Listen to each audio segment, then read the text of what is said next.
Well, good morning, guys. Welcome to another episode here at Verns Valley. I hope you guys have had a fantastic start to your weekend. It's been kind of a moist one. Got some storms that rolled in this morning at around 3 a.m., depending where you're at.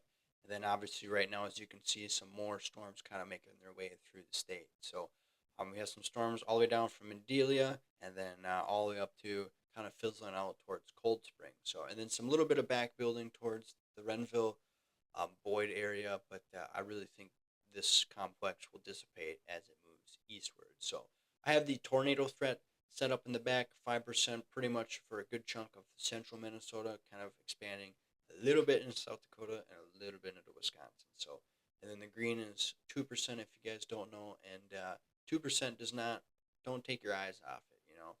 Just take it with a grain of salt.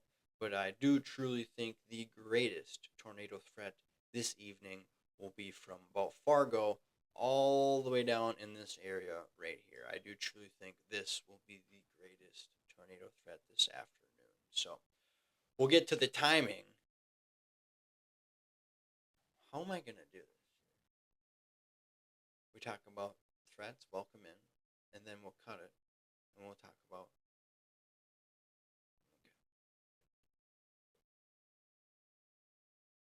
Okay. No, just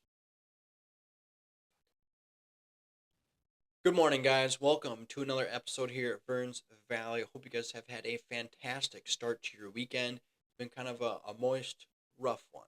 We had some morning convection rolling around 3 a.m. this morning, depending where you're at. And then, as you can see right now, some more convection rolling through the state. But I do truly think these storms will dissipate as they move eastward. So, as I got the tornado threat posted up behind me, the brown is the 5%. So anything within the brown area here in this shaded area, you have a pretty good chance of seeing tornadoes today. But if you are in the green area here, which is a 2%, definitely don't be like, oh, you're going to see nothing today. Oh, look at that. This is great. Storm Prediction Center just updated it. So they moved the 2% up north just a little bit. So they still, yeah, they still left the 5% pretty much in the same area. Maybe shifted a little bit more north, but again, I think they just agreed with me when the greatest tornado threat will be in this area right here. So it looks to all happen around after dark, anyways, or right before sunset. So we'll get right into some models here, guys. We'll be using the HRRR, which has been really reliant this year. It's been very accurate. So I mean, real quick, we'll go over humidity values because we need the more juicy atmosphere for severe storms. So look at that. Why is this thing jumping around? So by 4 or 5 o'clock, guys, after those storms roll out to the east, they dissipate. We have these warm dew points, these upper 70s, lower 70s, as you can see up here across the northern parts of the state. It's in the 60s, but we have the surge of moisture coming from the south, and this is what will all unfold this evening. So as you can see here, by 7 o'clock, you kind of see this discrepancy along the North Dakota Minnesota border. You can kind of see a storm complex forming right here and then right here. So by 7 o'clock, guys, 75 dew points. It's going to be juice. So we'll go over to the future radar here because I know it's what you guys like. Like I said, these storms will roll out by 1, 2 o'clock and then set up shop for this evening's complex. So by 6 o'clock, I should say 5 o'clock, we have a supercell, almost, I would say, by between Grand Forks and Fargo, just off to the west there. Not sure what town that is it's at, but it's over there. And then this one kind of diverts to the south. So I would definitely keep an eye on this if you're south of Fargo this evening by 6 o'clock. That will have a good tornado threat right there, good supercell structure. And then by 7 o'clock, the thing continues to build.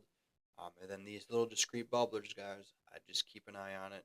If you're by Alexandria, that Benson, Appleton area, this little corridor right here along the I-94, I would definitely keep an eye on that. But the storm cluster continues to build by 9 o'clock, like I said, just before sunset, or right at sunset, I should say. Then we have a squall line. So this will impose major windbag event, a lot of hail, a lot of excessive rain, guys. I'd definitely watch out for the 1 to 2, maybe even 3 inches of rain, depending how mature these storms can get. and if they're in a line. And depending how long they hang out, because look at that, 11 o'clock, that line just continues to build. Look at that, white, um, how do I even put that? That white indication. If you can see here on this bar down here, it goes up to 70. And we have some reds, some purples, really pouring, right? And then you have these white blobs right here. So that's pouring. That's a lot of hail. So a lot of very mature. Yeah, these storms. If that's the real kicker, guys. If these storms can stay together, they will pose a significant weather impact this evening. So, like I said, a lot of this will happen right at sunset, and then continue into the overnight hours. So, we'll look at real quick the total amount of precipitation that this model is showing that we were looking at here. Let's see here. So we'll do this here. This is until 4 a.m. tomorrow morning. As you can see, you can just correlate down here with this graph down here. So from 0 to 15 inches of rain, which I don't think we'll see. But just spotty 1 to maybe inch and a half of rain. So you can see here 1.2 in St. Cloud. Maybe some higher amounts where the storms first mature, or are the strongest, I should say. So this is like a 2.5 inches up here, just west of St. Cloud, just north. I always forget those towns over there. But Brookings to St. Cloud, I would definitely, you can see where all the storms will be convecting and showing the greatest severe threat right here in this nice wet corridor. So that's pretty much what I wanted to go over today, guys. There will be a chance of tornadoes. There will be a chance of hail, rain, excessive rain. I just want to take a look here, right at dusk. I want to look at that southern storm coming in. So right here, let's go to 9 o'clock. Look at that. You can see that big storm taking up all the energy.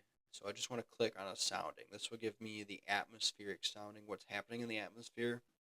So 76 dew point with an 81 temperature. So that's crazy. A lot of juice. So probably hazard type tornado. A lot of rotation in the atmosphere. You guys can, if you can read the wind barbs right here, this is the surface. So SFC, surface. So surface winds coming from the south, you go a little bit higher up in the atmosphere, they start to switch. So they go from the southwest, and then eventually you go higher up in the atmosphere, and they come from the direct westerlies. So that is your rotation in the atmosphere, guys.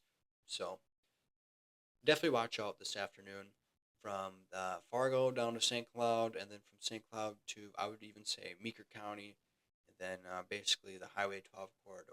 So that pretty much concludes this episode.